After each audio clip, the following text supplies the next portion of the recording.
We're opening the mailbag today. So many questions submitted, mostly via Blue Sky, about the Pacers planning the rest of the season, Bennedict Mathurin's outlook contractually, Myles Turner's future, Rick Carlsile, and so much more on today's Locked On Pacers podcast.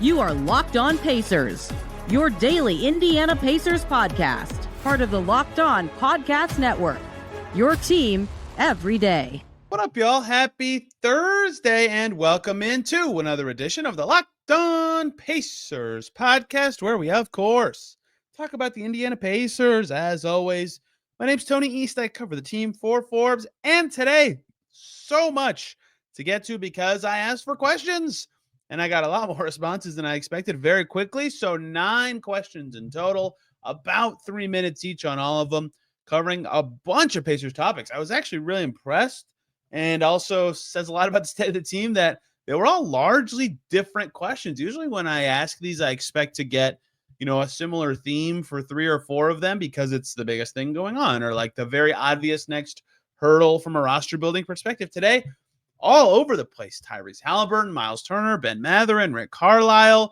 future contract stuff from media pals. It's very good. We're going to dive right in. Fielded these ones from Blue Sky for the first time ever. So thanks to all the people on there who submitted one, and one from Twitter. Daddy Steve at Blue Sky says, purely speculatory on my part, but I've begun to wonder if this team harmed the chemistry at the top of the roster. Tyrese was off playing in the Olympics while Pascal was gathering the roster for players-only workouts and functions. Anything you've seen to suggest a power struggle, which I thought was an interesting question. Obviously, yes, the team was, with Tyrese in the Olympics and Andrew Nembhard in the Olympics and other guys in, various things, like a little separated, I suppose, in August. But they had similar things the summer before, right? Like Tyrese played for Team USA in the World Cup, for example, and they didn't have chemistry issues the season before this one. I obviously understand that their play leads to this question. When they're playing disconnected and in a way that looks like a team without chemistry, this is a fair question, even though to answer the exact question I asked, I personally have not seen anything that suggests any difference in chemistry from last season in terms of as a group. Like, their attitude is still pretty similar before games and how they interact with each other, at least compared to how I've seen, again, from past seasons. And like, what's fascinating about this question, and this is kind of a state of the team kind of situation, right? Because part of running it back is that you believe in the players and their ability to grow with the roster that you have. And that's what the Pacers did with the team they have now. But part of what made it appealing to the players on this team, and the Pacers as an organization, was like they had such good chemistry last year, right? And it's really hard to get that in the NBA. And it's something that, like, I've had it explained to me before by people all over the league. Like, happy players play well or try and all that. And so that the hope was that could be a superpower again, and it hasn't been the case, which has been really fascinating to me because it's largely almost exactly the same roster as last season. So clearly, like, watching the team play, it doesn't feel the same. But I haven't seen anything that would suggest a power struggle. But certainly when this is how they're playing and how things look, I mean, it's fair to ask or wonder what's going on behind the scenes, because they're not playing well, and it looks way different than last year at the same time. Rid on Blue Sky at Rid. Caitlin Clark, Lexi Hall profile picture says, Haliburton continues to be a bad defender, true, but has definitely been playing better in the gaps, also true. How much does that matter for a point guard? And is it feasible to even get enough steals or blocks to be a positive defender despite being pretty bad on the ball? So this is 100% what I feel about Haliburton's defense. So that made me very intrigued by this question. For those who have not been keeping up with this or think this person is wrong, I agree with this assessment of Haliburton's defense this season. Block rate, second best he's ever had. Steal rate climbing, although below his career averages. And I agree, has been better in the gaps, or better at least at getting deflections, right? All sorts of stuff that the team needs him to do. I didn't pull up the deflection stats before I started. In fact, I very rarely pull up numbers when I want to answer these mailbag questions. I kind of want to work through it in my head as I'm talking. But I agree that he's been better in the gaps, but still largely not good on the ball. And that's why he gets targeted in crunch time so often. And so my answer to this question is, like, I think it's pretty hard to get to like above average if that's your defensive profile. It's like you're pretty good off the ball, but you can't really stay in front of anybody. What does that actually lead to? Because there'll be a lot of possessions where a player like that is causing the rest of the defenders, no matter how good they actually can be, or what they're actually capable of doing, of getting stops or being effective, which I find to be, fascinating. When I read this question, though, and thought, who can I think of in the NBA before has been, a really good team defender, but not a very good on-ball defender? By the way, Haliburton leads the Pacers in deflections this season, 2.7 per game. Now that I did get to pull it up, McConnell and Nesmith and Jarris Walker are 2, 3, 4, like exactly who you'd expect for the Pacers in that range. And you look back at last year, Haliburton was barely over 2. So certainly upping the gap pressure defensively for him. When I thought of a great team defender who is not a good on-ball defender, the best player I could come up with myself was Robert Covington. Robert Covington at his apex with Philly, Houston, even Portland, was a pretty good shooter, a very, very good team defender, right? Did exactly a lot of that stuff that you asked about in the question, like crazy good steal and block rates, like over 4 block rate, 2 to 3 or more steal rates, but really not that great. Robert Covington is guarding this guy kind of defender. I would say he ended up above average at his best. He had 2 seasons finishing top 10 in defensive player of the year, like in the mid 2010s when he played for Philly, right? So certainly the perception of him was that he was an above average or very good defender. A big difference is, one, he's a wing and not a guard, right? So what he is capable of doing, or the tasks he can be asked to do, are much, much different. And 6'7", even regardless of position, 6'7", 215-ish versus 6'5", 180-ish is a huge difference in what you're even what you're capable of completely changes because of how contact works, how physicality is allowed. So Covington, of course, is like the apex of the player, I would say, and he was an above average defender. So I suppose that is possible for Haliburton in the future, but I certainly do not expect that at all. And once, like I would say in the Houston Portland era of Covington's career, I thought of him more as like an average defender who some nights could just be a huge disruptor. He was on Philly when they had Simmons also defending very well. Like there were some times when that team was nasty defensively because of those 2 guys, but it was a largely Simmons on the ball kind of thing, right? So that's the first guy that came to my head. So I would say if this is the trajectory Haliburton's on to growth defensively, don't get me wrong, it's obviously good that he's improving as a defensive player, even though it hasn't really led to anything for the Pacers yet. Still, obviously, a lot of work for him to do. And his defensive box plus minus is the worst of his career this year, right? But I think there is a path to something like that, even though I still think in the end he would settle in at a below average defender. Last one for this first segment comes from the Wilds, with a Y in Wilds, although he will also be, or she, they will be the first person in the second segment as well. It says, I want to trust coaches as long as possible before firing them. Are we reaching that point for Rick Carlile? What is the tipping point? I have been this way for a while, and I think that if you listen a long time, you know this. One, I am higher on Rick Carlile as a coach than basically the entire Pacers fan base. That's irrelevant to what I'm about to say, though. What I've had trouble with this year with a lot of people's negativity around Rick Carlile is that what specifically. So one, like obviously I have some rotation questions every game, and they have less resources available. But like I don't know how much of that's predetermined versus not, and how much of that is based on the scout and all sorts of stuff. Yes, I could ask and figure it out, but like I think people so lazily just say his rotations are bad about every coach in the league. I hate that. Like that's so results based, right? What went into the decisions matters more to me. And the Pacers have tried tweaking their defense many times, as Kalen Cooper and I talked about earlier this week, and it hasn't really led to anything in terms of improved results. Like I think they kind of are what they are defensively because of the roster they have. So here's what I think about this when I really think about this question is, what about this season going bad? And to be clear, it has gone bad. Is on Rick Carlile that you cannot go back last season and say he was not responsible for that same thing going well. You know what I mean? Like if it's his fault the offense is bad this year, then it's also his fault the offense was good last year, right? Great, historically good last year, right? And if it's not his fault that the offense was great last year, then why is it suddenly his fault that it isn't good this year, right? So that's where I have trouble with this kind of thing is like for those who've listened for forever know this too, with most of this stuff, almost always put it on players, right? Like probably 85, 15 ratio, players to coaches in terms of impact. The absolute best and worst coaches swing that ratio more dramatically, but I very much am, when things go well, the players are doing well. When things go poorly, the players are doing poorly kind of person. And I do think it's very much a sports fan opinion that when things are going well, the players are doing well. When things are going poorly, it's because of the coach. And I guess I understand that. But like, no, I don't think that we're close to that point with Carlisle at all. I mean, he got extended before last season, before they won 47 games. He got an extension, right? Like, think about that when you think about how this front office would think of him and what's happened here, even with someone who left like Jalen Smith. But like, Toppin hasn't played great this year, but he's better than when they got him, and Aaron Nesmith's better than when they got him, and Nembhard's gotten better. Haliburton's better than when they got him, even though he's playing awful this year. I guess you could argue that he's playing worse this year than that first full season he had here. Ben Mathurin's obviously improved.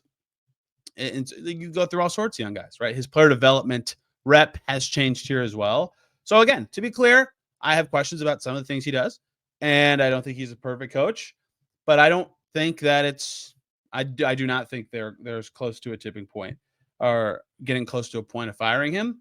And I think I think a tipping point would be if, I can't even really think of what it would require. Like, if they're this bad a whole season, usually how the cycle goes in the NBA is step one, dramatically change your team within your principles. And then step two is getting to coach. They haven't even done step one yet, really, right? So I don't even think they're really close. I think the tipping point would be that they change the team and get players that fit better, or at least perceiving to fit better on their stars, and they still stink and have the same problems. Then this would be a much more heated up discussion, right? That's how it went for Nate McMillan.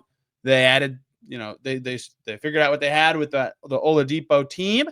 Then they brought in Tyreek Evans and Doug McDermott and TJ McConnell and like fit in the right stuff around what that core of that was. And obviously Sabonis ended up growing into something there. And even as they changed the pieces, the problems and the results kept being the same, right? And so at some point that had to come to an end.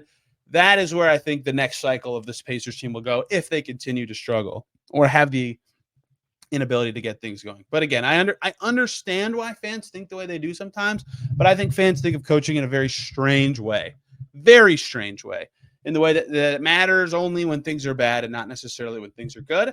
And I understand also that I'm probably going to take a lot of heat for that answer. And we're going to talk more about the Pacers, Myles Turner coming up very quickly, the plan for the rest of the season, and much more coming up in just a second. Before we get to any of that, though, want to talk to you guys about the great people over at Game Time. Game Time has a new feature called Game Time Picks that makes getting tickets to see your favorite team play live even easier.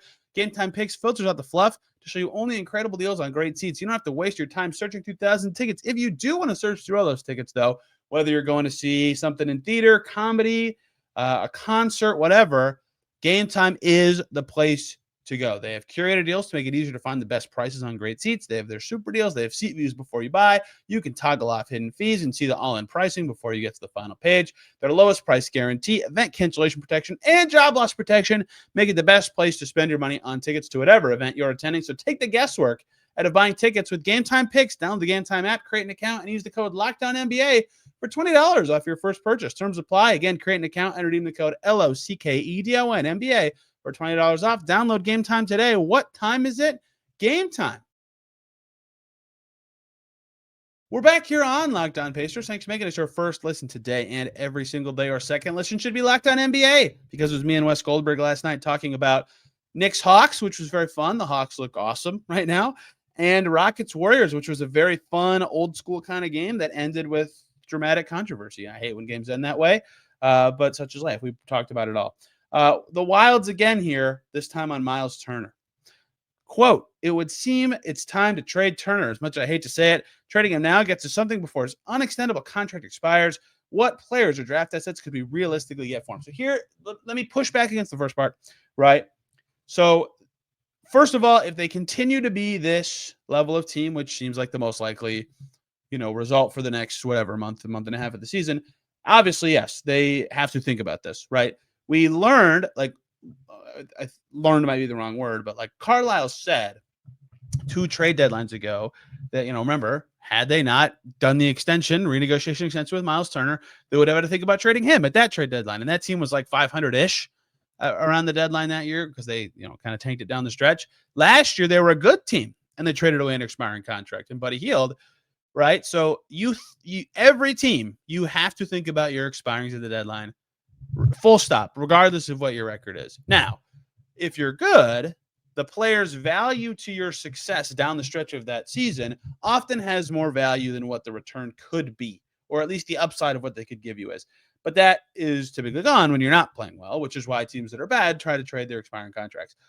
So the part of this question that I think is fascinating is trading him now gets to something before his unextendable contract expires. That is true, but is the thing you're getting in exchange for him actually more valuable than whatever Myles Turner's next, if they re-sign him, for example, 3 years of his career are, right? That is the question they have to ask, because even though he hasn't played as well as last year this year and has had some down games, I think that I've thought more of his performances than most, first of all, but also they can't replace him, so they would probably have to pay him, a little more than maybe other teams would, but there's not a lot of free agency teams that have enough money for Myles Turner anyway.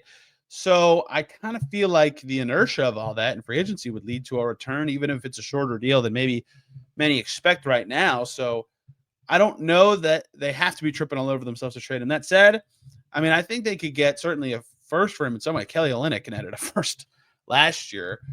There was other young stuff involved in that trade, but like Kelly Olynyk and Ochai Agbaji went for a late first last year. Myles Turner would get, presumably more than that, depending on what the matching salary could be. And I don't want to run through the list of teams and players right this second, but any team that needs a center that is in the hunt, or any team that loses a center that's in the hunt, or any team that has a very injury-prone center that's in the hunt and has draft assets. But I would assume, if you're making me estimate the pick, something like 15 to 20 range, maybe a little higher than that. I don't know. The fact that no one can extend him. But the bird rights are valuable for every team, right? The way the new CBA goes, it's hard. Like, you need those bird rights because it's going to be hard for other teams to actually sign him too, even if he's on a different team. So there is some value of getting him on your team now to acquire those bird rights. Like, I've gotten a lot of messages recently about, can any other team extend him if they trade for Myles Turner? The answer is no. So everybody's saying, oh, that really hurts his trade value. I'm like, yeah, it does. Like, in theory, he's a rental anywhere, but also getting his bird rights, given what the free agency market looks like it's going to be next year, could, let me be clear, be extremely valuable. Mr. Jones on Blue Sky says, what is the plan for the Pacers the rest of the season? Does an early exit in the playoffs mean anything? And I accidentally changed the volume when I took the screenshot, so it's very hard for me to actually read it. I mean, they have to, for a while at least, until, I don't know, they'd have to be a disaster. I mean, they're going to keep trying to win. The East stinks, right? Like, they're still in the plan right now, and I know that the plan is useless. Here's what I would say. Obviously, yes, an early playoff loss doesn't really mean anything in terms of, like, you're not proud of that if you're the Pacers or anything. If the Sixers keep surging, like, there actually is a race for late plan. But I imagine, especially given the reporting we've heard about the Brooklyn Nets recently, that at least one and likely two of Chicago and Brooklyn will eventually torpedo, right? The Bulls and their pick is protected. The Nets traded for their own unprotected pick. And so even if the Sixers surge, and maybe even the Pistons too, it still seems pretty likely the Pacers will finish top 10. So what is the point of diving? Do you not want to be in the play-in at all? So the fact that they're going to end up most likely in the play-in at least does suggest to me that why not try to be 6, who they're currently pretty far from 6, 3.5 games away. Atlanta's playing great. Milwaukee's playing great. It's going to be tough to catch that group. Maybe Miami is catchable at some point, or maybe the injuries make the Magic catchable. Either way, if you're 7 or worse, you're playing Cleveland or Boston the first round. Right. And so no one would expect anyone in the East to win that series. So obviously getting 7th or 8th, losing in the first round to a great team is like a very disappointing season for the Pacers, even though people said, like, yeah, it's very possible they could not repeat last year's success. So what does that actually do? Well, one, I think it is an assessment of where you are, right? If you go through a full season and do nothing, obviously people will kill them for doing nothing at any sort of trades. Like, I get that. But you do learn, like, hey, this team obviously needs a kick in the pants. And 2, more playoff data about who is good and who isn't, like seeing Ben Mathurin and Jarris Walker in a postseason setting, for example, could have some sort of value there. If the team has changed in any way at the deadline, seeing what the new look team looks like in the postseason has some sort of value, right? You learn who is and isn't playoff contributors. And, like, I don't know how much has played a part, but Jalen Smith was completely out of the postseason rotation last year. He was not brought back. Like, who knows what he would have done if he had unlimited minutes in the playoffs. But Like that kind of stuff matters for teams competing. So the plan should be, obviously they should still try to win. That's what their spending and draft pick situation kind of explains. But the plan should be, if things continue to fall off, and they like, it's very reasonable given their schedule. They're 10 games under 500 by the end of this month. They have to try to blend development and winning, right?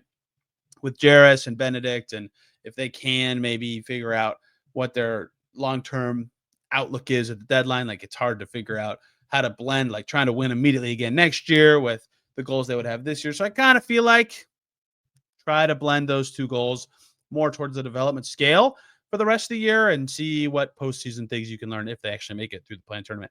Last one for this segment comes from Adam Aronson, the GOAT, Sixers Adam. He's been on this podcast before, covers the Sixers, who the Pacers play later this week. He says, is a Mathurin rookie extension feasible? What sort of numbers would he ask for over the summer? Oh, man. This has crossed my mind like a time or two, but not very often. So what he is asking is, next summer, Ben Mathurin will have finished 3 years in the NBA. He'll become eligible for a rookie scale contract extension, just like Isaiah Jackson was this past summer, just like lots of players have, just like Tyrese Haliburton was the summer before, and Aaron Nesmith was. They both got one, right? So the tricky part is the year his extension would kick in, the Pacers already have $154.4 million in salary committed and are only $16 million from the cap and $52 million from the tax.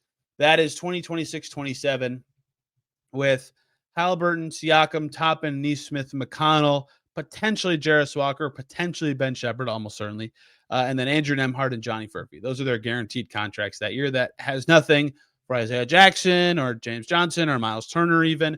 So the tricky part is, if they pay Myles, especially, keeping him at a rate that makes sense would make them a very expensive team. Like eventually they're going to have to figure out their financial outlook in that way. So it seems like already, just because financially he'd be a tough rookie extension candidate. And then the other part of that is the stuff Kayla and I talked about this week, where like we're on year 3 of watching this team struggle with both Mathurin and Haliburton on the floor, largely because their defense isn't very good, but they also have just like slight fit issues offensively, maybe even more than slight, that makes things challenging. So feasible just from those parts of it, I would say no. What would he ask for? It's hard to like, would he think he's as good as, or as impactful, I guess, right? Ben Mathurin, very talented, obviously very talented. His scoring is unbelievable at times. His peak is very high. Few guys can just get by anybody the way he can. That said, the impact has been a little different than lots of other guys. So, for example, like Jalen Suggs just got $30 million a year. Could he ask for that? Would he aim higher than that? Like Jalen Green got over $30 million per year with the Rockets. Those are some guards that were lottery picks that are pretty good. That came to my head right away. Certainly not a max guy, right? So I would think something like that. Good starter money, especially if he continues to get better. But I don't think the Pacers should be willing to pay that right now, given where their team is and where they're headed. So it does not seem like a good fit for a contract extension. Sort of just like a team goals and player impact impasse, kind of like Kuminga with the Warriors. That's not to say it can't be solved. There's lots of situations like that that have been solved, but more data required from both sides, honestly, to get to that point. That's a great question. I haven't had the bandwidth to really get ahead the next summer, but I might need to pretty soon. A couple more to go here in the third segment, including the offseason of the past, ranking the Pacers' needs, the Mad Ants not playing well, and so much more. Before we get to any of that, though,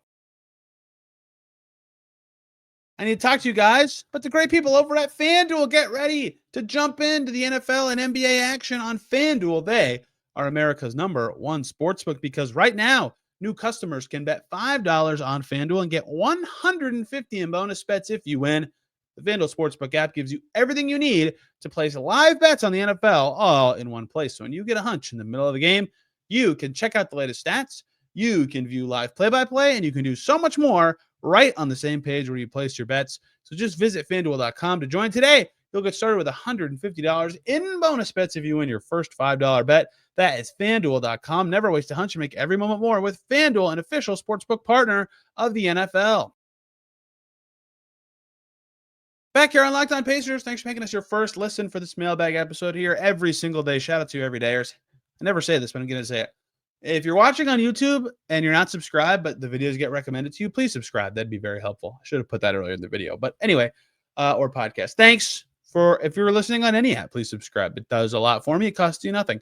I hate to ask for it. It makes me uncomfortable. Either way, a couple more questions I want to run through today on the Pacers. 3 more, actually. Next up comes from Mike Richmond. Mike, you're the best if you end up listening to this. The pass first point guard at Locked On Blazers, one of my faves to listen to on our entire network. He's so good as a solo host, especially for like a crummy team to be able to be captivating every day. It's very hard. Mike is very good at it. Mike Richmond says, first time, long time. In hindsight, did making the Eastern Conference Finals give the organization success blinders and not create what could have been an otherwise more obvious space for internal evaluation of roster weaknesses? Thanks. I'll take my question off air. Love the good radio references. Yeah, possibly, right? Like, I think that here's what I think. I think the success the Pacers had in the playoffs made them more willing to re-sign some guys, right? I think so to be clear, like, had they lost to the Knicks, I still think they probably could have had about the same offseason that they had, right? But I think getting to the conference finals and even the tournament last year made it easier for them to go, well, we already really wanted to have Obi Toppin back, great. And we already were thinking really hard about extending injured Nembhard, great. Like, I think it just swung the pendulum more towards retention and less toward kind of what Mike described in the question, like a more obvious space for that evaluation. Like, okay, if they want to evaluate a different type of player or create more room for someone like Jarris to play more, even if they didn't re-sign everybody, or Ben to play in different sorts of roles, that has happened anyway, right? All kinds of that stuff, I think, could have been the way for this to go. So that kind of stands out to me as my camera shuts off. Sorry about that. But in general, like, it was tough for them being over the cap the way they were and kind of close to the tax to do really anything else. They could have used their MLE instead of keeping some of their free agents, but like, they were going to resign Pascal. Extending Nembhard made too much sense. McConnell giving you like a year and a half of non-guaranteed money. You just got to do it, right? So they haven't played well, and it makes those moves look a lot worse, especially after what's happened to, as Mike knows, the Blazers, who made the conference finals that one time, although that took them a lot of different times. They never got back. Or the Hawks, for example, right? Like, you have to be careful about how you react to those things. But I would have done exactly what the Pacers did, and I think they probably would have had a similar summer, even if they lost in the second round. Had they lost the first round, maybe a different conversation. Michael B8 on Blue Sky says, rank the needs. This was a very good one. I actually thought about this before I cheated.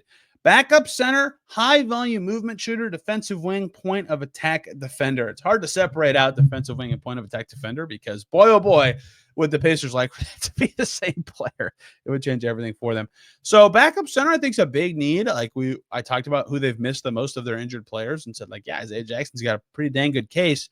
But at the same time, maybe it's just because Obi's playing better, but like, they just waived a backup center. Like, they just cut Moses Brown. They've gotten by with Obi at the 5. They really got by last year. And again, certain teams, it works quite well. They probably still need somebody there, but I would say that's their smallest need. Like, they have other front court talents that are good enough or tall enough to survive. Man, oh man, is it funny to talk about the Pacers needing center depth. That's the first time, I think, since I've been covering the team that's been reality. So I put that one at the bottom. But high volume movement shooter, defensive wing, and point of attack defender all hit me in different ways as being very important. I think it's been talked about a lot correctly recently, like how shocking it is the Pacers are bottom 5 in three-point attempts and three-point attempt rate. Last year, they were much higher than that. They had different shooting talent throughout the year. Haliburton was creating more and taking more himself. So obviously getting another one in would really, really help the offensive system that they have. They had McDermott at times for it, even though he wasn't making them. Like, people really chase him around and fear him. Even in Sacramento, he's not making them this year, and he still adds a spacing element. Like, that would help this team a ton. They do not have, especially with Nesmith and Shepard Hurt, really anyone who defenses are, locked in. We have to chase that guy around forever on. But I think the defensive answers are the top two because, I mean, yeah, their offense being much worse than last year is why they're way worse of a team. But I think it's more feasible. Like, we saw this group, granted healthy, not injured, but be better than this last year. They've had pockets of this year where they look better than this. So I think they can get back without a movement shooter to, like, not where they were last year, but top 10 offense, I guess. I don't think they can get anywhere better on defense without a defensive wing or a point of attack defender. They have some defensive size. They kind of get by with Nesmith Shepard. It's not enough, but it works. So I would say a really good point of attack defender would be my number one of that, just someone who can shut down other ball handlers, and especially if it was a wing, because yeah, you're going to give up big nights to Scotty Barnes and Paolo Banchero, like lots of teams do. But when it's the same thing I say every time, when it's Harrison Barnes or Trey Murphy or whoever, like OG used to kill them with scoring, right? Like those are the guys that really flood. Cam Johnson this season, right? Those are the guys to me that stand out as like, man, containing that would be huge for them. That's not even point of attack defender. That's both wing defender and point of attack sometimes. So the inverse order of the question, I think, is my answer, but defensive wing is really hard to put below point of attack defender. Those are like 1A, 1B to me, with high volume movement shooter third, although it's honestly 1A, 1B, 1C, and then backup center in its own tier at the bottom. Very good question, though. And I could be convinced to move movement shooter up. Like I think I underrated how much they might have needed some more shooting this year. I talked about it in free agency, like after they made some moves. I said, yeah, I think they need a little more shooting, and like they brought in Cole Swider for a reason, I think, but it didn't work out. So we'll see where they can land on all that. But a 3-and-D player who can defend the point of attack would solve a lot of those problems. Good luck getting that player. Those players are very in demand. Last question is the only Twitter question, because it came via DM from Austin. I believe it's at Austin_DeLeon77. Yeah, she was asked questions before, which is much appreciated. Two-parter. One, what's going on with the Mad Ants? They started hot last year, and for those who forgot, they made the title game of the Showcase Cup and are 4-8 currently. Understandably, the G League teams change a lot every year, but there's nothing specific about how they're playing that is leading to little success. So here's the funny part of that answer. You know what a big difference is? You know who played a lot for the Mad Ants last year? Two-way players. a lot. Isaiah Wong, Oscar Shibwe, they were playing like Kendall Brown. They were playing like all the time because the Pacers were healthy, which helps the Mad Ants have those two-way guys. But wait, that's not it. It goes farther than that. The Mad Ants were benefited by the Pacers' health so much, like they had Jarris and Ben Shepherd, right? So don't get me wrong. The Mad Ants roster last year was better than this year's. Elfrid Payton was awesome for them. Triple-double machine. Jordan Bell was great for them before he went back overseas. They just had a great group that fit really well and had great talent at several positions. Former NBA vets fitting around the two-way guys. Quentin Jackson came in late and fit right in. Their bench was really good. They lost a lot of those guys. Loved Pedro Bradshaw. He is somewhere else now. Elfrid Payton, obviously, somewhere else now. Jordan Bell got hurt. Right there, it's a different team of actual Mad Ants players, but it's also different in terms of how much they've had the NBA guys down there, right? Like, when you lose a lot in the G League, sometimes you look around at the other team, like, man, they had all their G League guys, and like Johnny Davis was down or something. There's just NBA players there. So that, I think, is a big part of it. But their point guard play is way different. Tristan Newton, when he doesn't play, he just provides something different than Elfrid Payton, and he's been with the Pacers a lot. Like, they just for the first time had two-way players available this week when they had Quentin Jackson and Tristan Newton for a home game. Question 2 from Austin. On a scale of 1 to 10, how are you feeling about last year being a one-year peak similar to the number 1 seed super fast Kings from a few years back, or the Eastern Conference Finals run Hawks? That Kings team, I believe, ended up being the 3 seed, but they were very close to the 1 seed. Either way, totally valid question, right? Similar to what Mike Richmond asked earlier. Here's what I think. I think the Pacers can get more regular season wins than that 47 team, but like, fans don't like this answer. Conference Finals is a good peak. That's a good result. That's a really great season. You should be very happy to watch your team make the Conference Finals, even though fans want much more than that, which is reasonable. Fans should want their team to win the championship as often as possible. Don't get me wrong, but like, there's a lot of, like, Dame in Portland was a long era. That team made the Conference Finals once, right? Like, it's very hard to do that. So it's somewhat reasonable just on odds, not even like on the teams of fluctuation of talent and ability, like just on the odds of making the Conference Finals, even when you're good, that was their peak. Like that's a reasonable thought to me. Anyway, regardless, now they're playing bad, I think those odds have improved. Do I know exactly? Do I think they'll ever get back to a team that people think could make the Conference Finals again? Yes, I do. With Haliburton on the team, it'll probably require some tweaks at some point, though, especially if this group continues to play like this. They really, I think, need.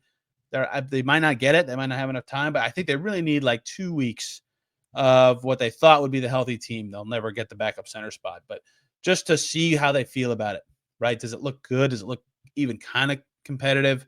And then they'll know if this makes any sense and has the peak ability to get back there. But I mean, even just on odds last year, I had a pretty good chance of being exactly that, and hasn't happened yet. Cleveland's still trying to get there, right? Like with the era they have with Donovan Mitchell. The Jazz, did they ever get there with Mitchell Gobert? I think they might have made it once. The Clippers only made it once, right? Like with Kawhi PG, I know it's scoffed at because it's not even the finals, right? But like that's a conference finals, especially with the NBA now, with tanking being less incentivized because of the way they changed the lottery and all sorts of revenue incentives and stuff. Like teams really are trying. A lot of teams are trying, and being one of the Final Four teams is a very impressive feat. Again, even though fans do not often feel that way, like especially when you get swept. That is my answer to those questions and all the questions. Love when you guys submit stuff for me, and I couldn't believe how different all the questions were. That was very exciting. Tomorrow, Jonathan Smith from the Ticket 1430 here in Indy is going to join to talk some Pacers, get into some of these topics and a couple more that I want to dive into. And then, of course, Friday, we'll be talking some Sixers Pacers, I guess that will come out on Saturday. So still some fun stuff to come as the Pacers are about to resume play. This time off has been needed for me and the team, honestly. So thank you guys for listening this whole week. Hope you guys enjoyed today's show and the one with Caitlin yesterday and the one or 2 days ago, and the one for me talking about the early trade wins and the Moses Brown waiver. If you missed that, that was yesterday's. I'm on Twitter and Blue Sky at Tony R. East. This account is on Twitter at Locked On Pacers. Thank you all for listening today. See ya very soon.